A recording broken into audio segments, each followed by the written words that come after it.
and I could see this figure coming in at the end, coming in from outside, swathed in layers of green barber.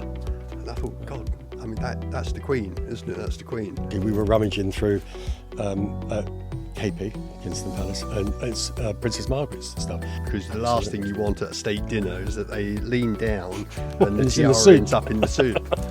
She was really annoyed about that and actually made me do all things like, go and buy a bleeding Tampax or something. Who were the queens at Queen of Denmark, Queen of Spain, Queen of Greece. And they all decided to come together. They all knew each other. They all decided to come together. And it was to do with everyone having umbrellas up, wasn't it? Yes, exactly. And that was actually putting Pavarotti off. Yes, Because exactly. he was just singing to a load of umbrellas. Yes, umbrellas, exactly. And she put hers down, and everyone followed.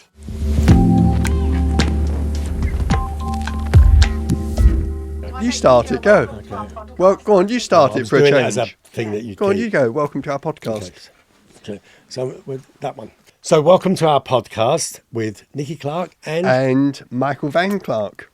So Michael, actually it's kind of interesting because we have got a lot of royal stories between us.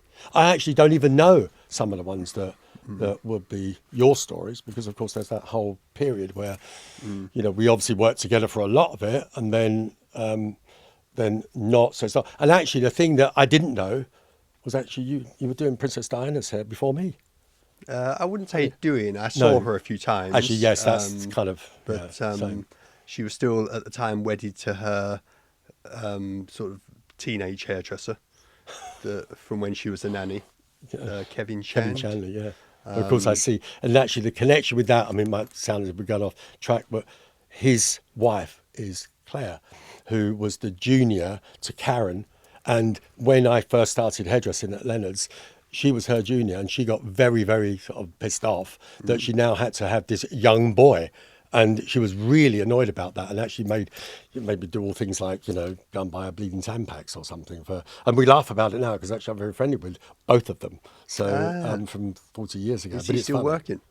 I don't know know Kevin, but I know Claire. I see her at the in fact, you would have seen her at the last reunion. Right. So, because they've become very good friends as well. But it's funny, that connection. And that was the one that actually, miffed John Frieda the most, because when he did the engagement pictures with Lord Snowdon, not knowing who she was just a young debutante, and of course he did it for that picture became the portrait, and of course he thought it was a shoo-in that he would be doing the hair, and of course it wasn't. The Emmanuels did the dress, Barbara Daly was doing the makeup, and suddenly she went to an original hairdresser, which you can kind of understand. Yeah. But she was in that big Buffonti. No, not then, originally, no? Because actually one of the things was that some people find charming, but not everybody, was that he had no experience about putting on tiaras. And of course, she's got this big wedgie, Kevin Chandler. Yeah. So he's, she's got this kind of wedgie, whatever. Yeah. Of course, as the tiara goes on, she's now got hair doing this, but which some people found kind of, natural and charming. That's actually why when I started putting tiaras on some of the other members of the family, as you do, we had them altered. So we had them altered to stand on spines. So the base, not the velvet. Yeah, the velvet then became an inch away from the jewels. So Hold that on, we so could made that taller or smaller? Make it taller, but so you could weave hair into the tiara rather than the tiara just flattening. Oh, very complicated, Michael. I mean, no, we had about 3 or 4 altered, which and it was just during that period where it was more layered hair, and it was better that they sat within the hair than squashed it. You obviously have this thing about you can think these things out. Mine was Serena Lindley for David, and David and Serena, and actually we were rummaging through KP, Kingston Palace, and it's Princess Margaret's stuff, and that'll be nice, that tiara, and it was like this thick. And of course I didn't do any of that weaving stuff. I mean, did a big old chignon, and actually the tiara was tall. I mean, I would like to think that the only mistake was, of course, that when they came out, David actually looked a bit short, a bit too short. It was all a bit too much of a kind of a thing. But and then of course it was tall, and there was that thing as she came out of the car, she knocked it. So I had to make the decision: do I go and fix it and make it look as if I'm being it's all about me, or run the risk that it's going to fall down? So I mean, I did the thing of rushing in, putting and fixing it a bit more. And of course, That's the problem. You want to over secure it, because the last thing you want at a state dinner is that they lean down and the it's in the tiara soup. ends up in the soup.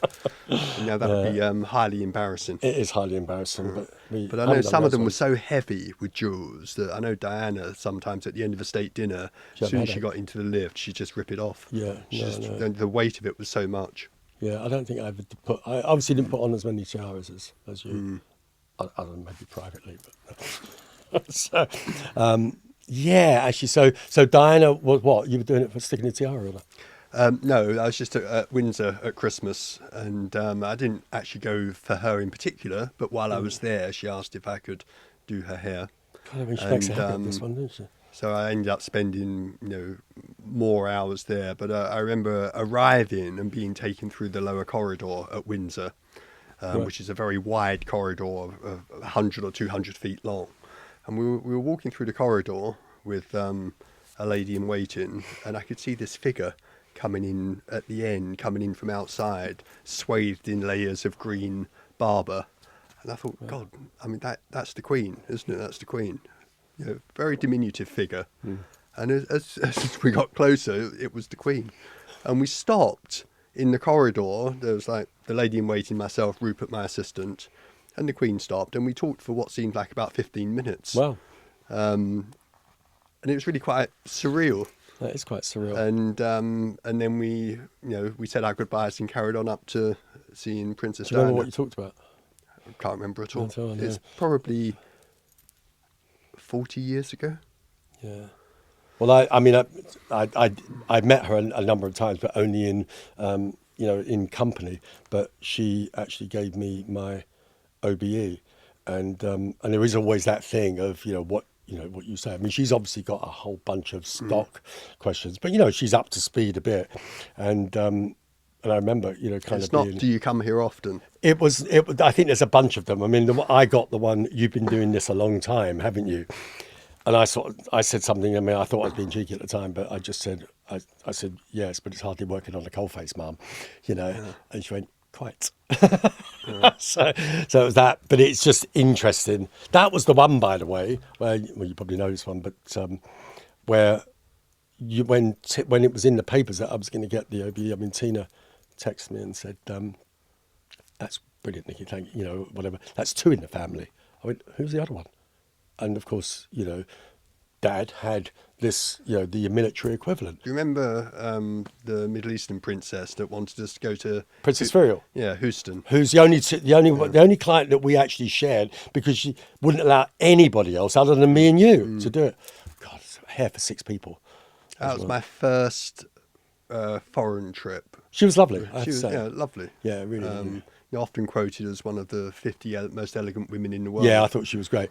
I mean, not her, and I'm just interjecting, but I remember being at the house, and she had a lounge that was red. And there was that time, that whole... It was a double house, wasn't it? I can't remember that. I just know that this room was red, but it was that kind of Jocasta Innes time, when the red was like a lacquer, and it had like black porphyry layers on it. Really elegant. I mean, it'd give you a headache to be in it, but it looked fantastic. Yeah, she was lovely, actually, I have to say. So what happened in the... I got picked up by a limousine, the big old Daimler limousine like the mayor's used, taken to the airport. We flew out on... Was that the job where they said, Pan Am. One of us, one whoever? Of us. Can one of you come to Euston? And I thought, what's in Euston? Is she having a photo taken at a studio or something? Euston Station? Turned out... Well, I thought Euston, some studios or something.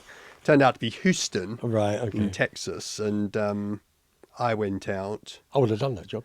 No, you said we were saying, "Do you want to do it? Do I want?" To? Whatever. Okay, I'll do it. Yeah. But I'd never. Do you know a hairdressing little thing in there is that she's the only person that I had to use a concentrator on. Yeah, it was to get it smooth. To get it smooth. Just a hair thing, that's all. But I arrived on the day of the big dinner, because the Queen was coming out in Houston. The Queen was coming out from Jordan. So even though Princess Virial was there for 6 months because of her son, there was a bit of a mini state visit going on where the Queen was coming out. And I arrived, everything fine in the afternoon, So this must have been about early 80s, must have been. Was it early 80s? Early 80s, yeah. And I went to my room, fell asleep, but like dead to the world asleep. Oh, God. And what I didn't know is that they had all of the local police and hotel security searching the grounds for this hairdresser that they've flown over from London that they can't find now. And, you know, the big state dinner's tonight. And fortunately, I woke up the phone was just been going for hours. I woke up just in time. You know, it was like panicking, and managed to get her hair done in time. But it was very embarrassing. Very. You know, first night as well. Oh, my God. But But she was very nice. I'm sure she was fine. she was lovely. Yeah. Lovely. I liked her. But there were loads of, there all the families. Do you remember the time when we had 3 queens in the salon at the same time? God, and yes, and that was at John Frieda. Yeah. I know, because I've had it at my salon as well. Who were the queens at Queen of John? Denmark, Queen of Spain, Queen of Greece. And they all decided to come together. They all knew each other. They all decided to come together. All want it to be done. And it was just I know John was panicking about who does he treat, in terms of hierarchy, who should he treat the best, who gets the best seat. It's like, Yeah, that would have been panic trickier. stations. We had it where it was where were they going to be sitting. And I know, I can't remember which 3 they were, but we had a sort of the salon, the VIP room or whatever. But I remember it was Sarah, Duchess of York at that time. But she ended up having her hair done in Leslie's office, which was the vaults underneath, one of those ones. So she was the one that was obviously just at ease. And you just, I'm trying to think who the other ones were. But yeah, might have been Queen of Greece or Yugoslavia. There was that one as well. Yeah, there was, Princess Catherine of Catherine, Yugoslavia. Yugoslavia. Yeah, God, I knew her for years. Yes, yeah. I mean, I don't really know what was. I remember once when I'd had a lot of publicity with some spreads in Vogue and The Observer that got a lot of new clients, and one client was the Aga Short Khan's. haircut on the front cover. Yeah, one was the Aga Khan's wife. I didn't know at the time. I was probably 22, 21, 22. I sat her in the worst seat in the basement under the stairs because that was what was there. And John was like, after, do you not know Who that is? why is she going to you, not me? But also, you don't sit her there. Oh, God, I didn't know at the time. That is These funny. things were important. Actually, going back to the Diana thing with the Queen, I mean, you didn't elaborate. You didn't put tiara on her, obviously. No. But you did mention the fact it was almost like, that off-the-cuff thing, because that was the one of the times that people they say, I'm doing a hair, but actually, I didn't do a hair all the time. Sam McKnight did it, and but it was me at Kensington Palace, which was for some reason I was there with Sarah, and Sarah was just being very kind of, can you do my mate's hair? While we were there? And I was like, oh no, I don't know if I can, because it's down. Do you know what I mean? One of those, and we were up in, I think, what was Prince William's room, and she made me a cheese sandwich. Actually, it was very nice. And but also, there was a hello spread out that day. It was the night of Pavarotti in the park. Yeah, I remember. That's right. So, there was a hello spread where they'd done a retrospective of all her outfits, and I'd met her before because. And she was like, no, diversity. She was like laughing, like anybody would. Oh God, She what was used I to come wearing that one? backstage to some of our fashion shows. Well, that's what I was saying. Remember? So that's why I met her originally, because she wore British all the time. So she would in either Victor Edelstein or Jasper Conran or whatever. She always had British. So all of the fashion shows that I was doing, she would come to the rehearsal and see everything. So I kind of knew her a bit then. But then, of course, Harrison went to Weatherby.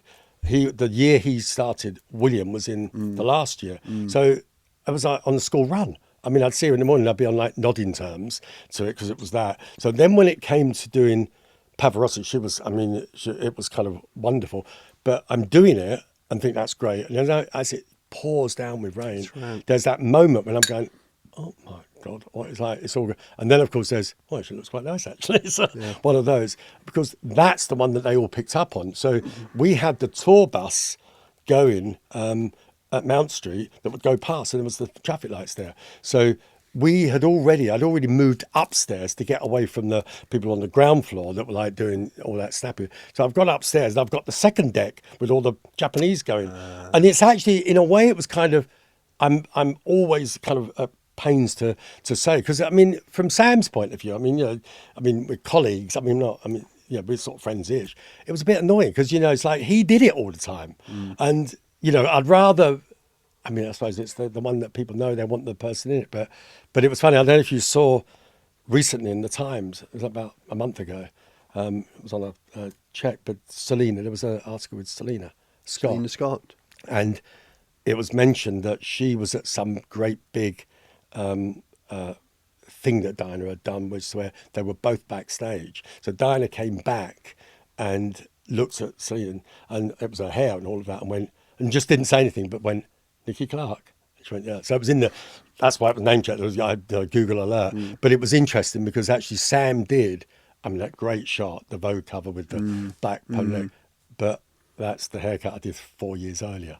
So it's a bit another one, a bit like, well, Selena's hair was iconic for years. That's what I'm saying. So, but that would have been in the, whatever, the late 80s. That picture, I think it's from the early 90s when Sam did. I mean, it looked great. But I know it was one of those ones that kind of Charles quite liked that sort of look. So obviously, I think what was great was that her hair got smaller when Sam started doing it, and actually when she got soaked at Pavarotti, it got smaller still because all that big bouffant hair. Absolutely. The first time I had blow dried it, that was what I was blow drying. It wasn't my haircut. Yeah, it was this huge bouffant of a haircut that was just not great. No, and even more so because there was that thing. Now I'm thinking about it because it's that when she got soaked. I'm trying to think of the time when she got soaked at Pavarotti. I remember there was a big cartoon. I've got it in the study in the Mail or something where they had the whole image of me chucking buckets of water over everybody and somebody going, she's changed the look now. She's gone, and there's me putting buckets over everybody. And it was to do with everyone having umbrellas up, wasn't it? Yes, exactly. And that was actually putting Pavarotti off. Yes, exactly. Because he was just singing to a load of umbrellas. Yeah, it's umbrellas, exactly. And she put hers down. And everyone followed. Oh, is that? Yeah, I did. What happened. I only have the final pictures of them two together, soaked. So that's what it was. That's quite funny. It's interesting how that relationship between hairdresser and client is really quite intimate, and it can stretch into a number of areas. Well, I have a theory, and I think it's kind of relevant. I think that you're on the other side. You get to see. Especially if you're doing in a studio or film or whatever, where you get to see them at their most vulnerable. So it's not just about that thing of confident and all that. So you're seeing somebody either no makeup, wet hair. You're almost on their side now. You're not.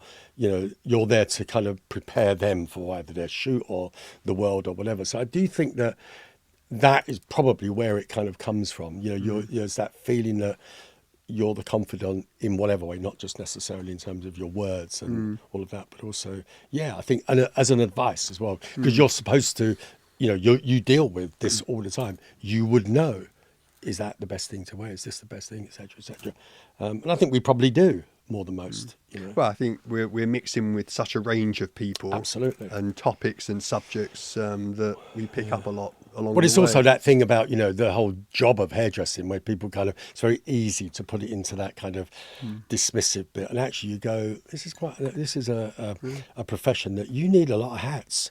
You could be talking to, politicians of the very highest caliber, fashion people, refuse collectors, and it's all, and that whole thing of the bedside manner actually really does come, and I've seen it now with all of that, and you must have as well, that experience where you've got people that are maybe not the best hairdressers in the world, but have got the best bedside manner, and then the other way around. I mean, I've had hairdressers that are just brilliant.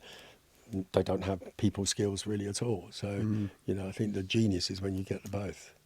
Like us, Mike. Well, there's a whole load of royal stories, and I know there's lots more. Yeah, tons. We've worked with some fascinating people over the years. Well, it's actually been a good mix because actually, in some ways, people probably don't think about it. They always think about you being the more those heavyweight, politicians and stuff like that, and me probably with all those. But actually, it does mix quite a lot. It's a good blend. Let's wrap it there. And we can pick that up on another one. Yep, definitely.